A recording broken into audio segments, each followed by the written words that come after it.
And now the video that no one has been waiting for. Let's talk about Gibson's prices. Hey everyone, I'm Jack Fossett and welcome to Real Guitar Talk. Today I want to talk about Gibson's prices. Now, obviously no one is going to have an opinion on this, so I thought I'd chime in with mine to open up the discussion. But it's not actually going to go exactly the way you think it is. I'm going to be kind of in the middle in this one, to be perfectly honest. And I also want to start by saying I love Gibson guitars. I've never worked with Gibson guitars. I've never spoken with anyone at Gibson Guitars other than customer service. I've played Gibson guitars pretty much my entire guitar playing life. I got my first Gibson SG about a year after I started playing, and I've just always been in love with them. They're one of the cornerstones, one of the pillars of the classic guitar industry, and then not only acoustic guitars, but particularly electric guitars. And I love the history, I love the tones, I love the players who've used them. So I want to see Gibson doing well. I hate the sport of hating Gibson.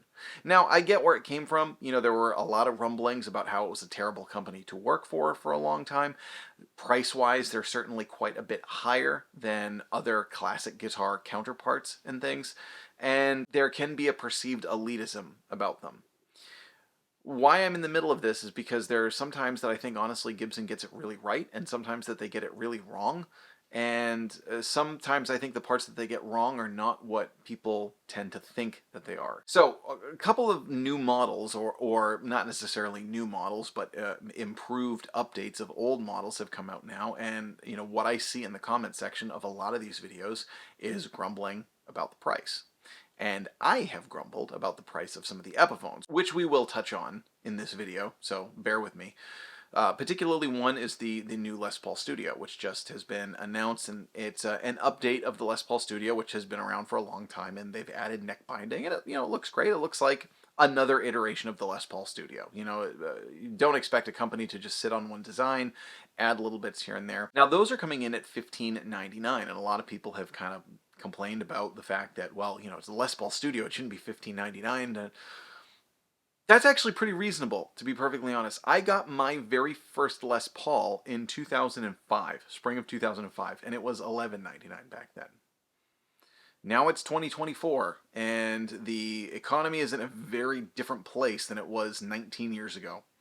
And I don't really see that as an egregious price gouge by any stretch of the imagination. I see that as pretty reasonable considering where prices are relative to what other companies are doing.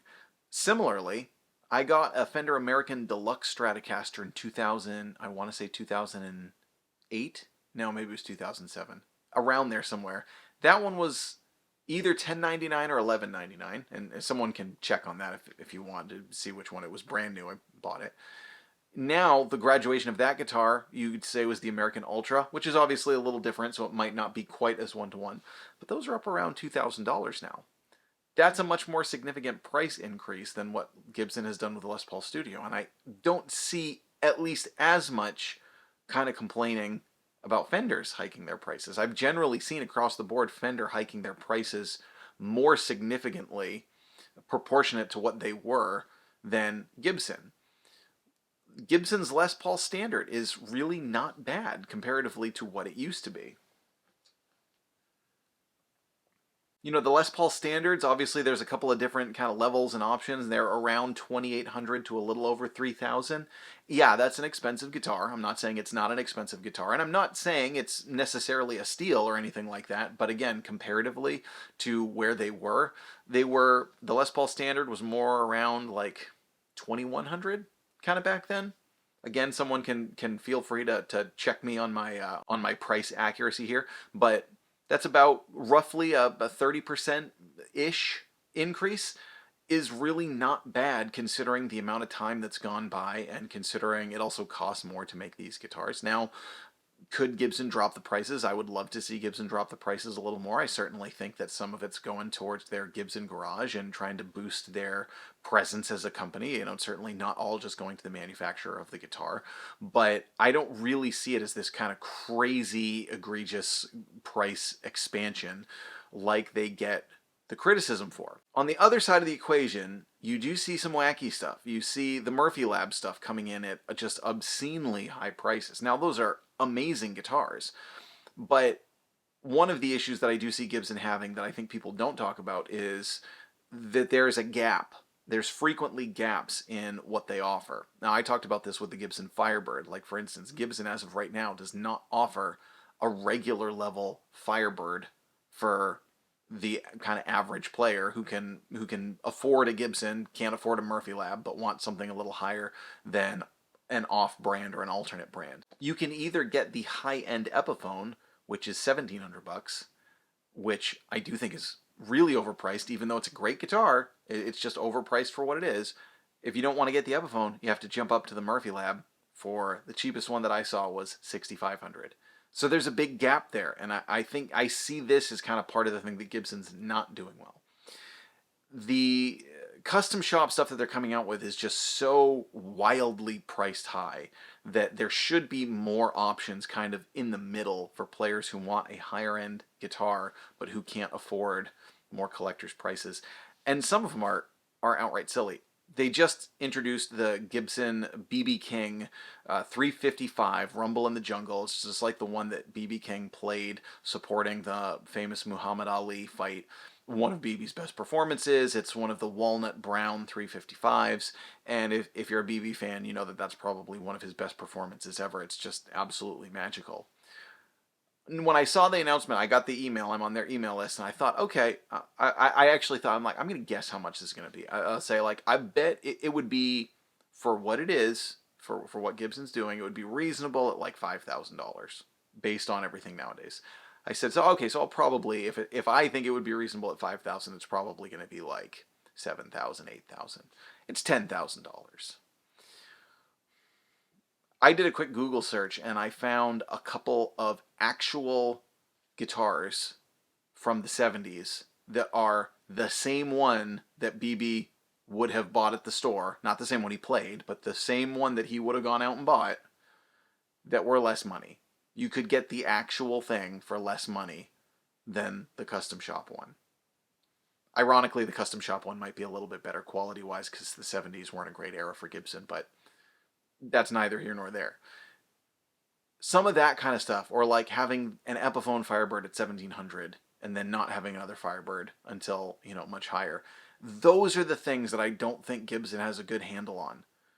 Those are the things where I'm kind of like, what are you doing? Why are you doing this? That's just ridiculous. I remember Gibson used to have more of a midline hollow body. There were the 135s and the 137s, which were awesome guitars, which when I started playing the Gibson ES 137, it was American-made Gibson semi-hollow body guitar, was like $1,300. And yeah, it wasn't a 335, and there weren't a ton of notable players who played it, but it was a Gibson semi-hollow body guitar that you could get for under $1,500, and they had way more options like that. Now again, it kind of accommodating for inflation and where the economy's gone and what has happened to prices over the past 20 years. Sure, you could see that being a bit higher now, just like the Les Pauls and the SGs and the things like that have sort of much more reasonably raised in price, but it's the options that are available. And, and again, some of the high-end Murphy Lab ones and things, you kind of go, okay, but not that much. They might be great guitars, but why don't we bring those down a little bit? Custom shop guitars used to be more in like the $3,000 to $4,000 range. So it would be much more reasonable to see some good custom shop options from $4,000 to $6,000. Again, kind of accounting for where the economy has gone. The Epiphone ones, yeah, they're great guitars, but they're, for something that's made in China that's, really not custom shop, even though people like to say that it's custom shop. A guitar is much more than the sum of the parts. I know that they're using some good premium pickups and things and better wiring. Some of them still aren't using rosewood fingerboards.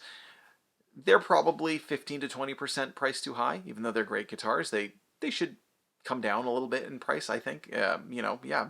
Sure, they're selling out and everything. I get it. They're a more reasonable Gibson alternative for not a ton of money, but they're priced a little too high. And I say that considering that Epiphone has a lower line of guitars from like $500 to $750-ish of Les Pauls, SGs, Firebirds, 335 style guitars that are really, really good.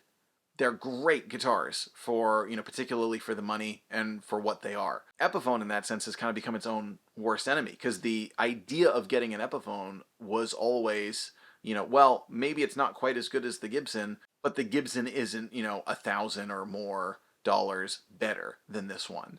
That was always kind of the allure of the Epiphone ones, is you could get a really good Les Paul, maybe not as good as the Gibson Les Paul Standard, but this was a really respectable, good guitar for not a lot of money that still was kind of within the same brand affiliation.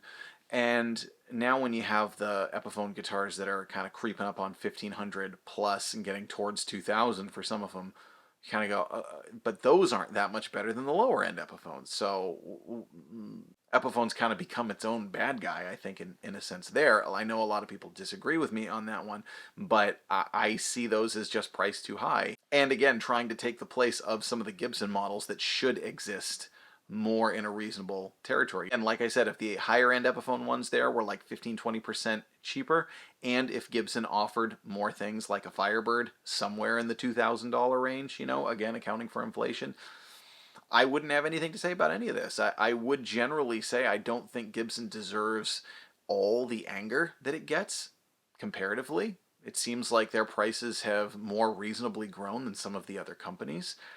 Gibson's acquisition of Mesa Boogie, everyone kind of lost their minds over that, and Mesa Boogie's done fine. And this company certainly hasn't gone down in a blaze of overpriced glory like everyone thought that it was going to.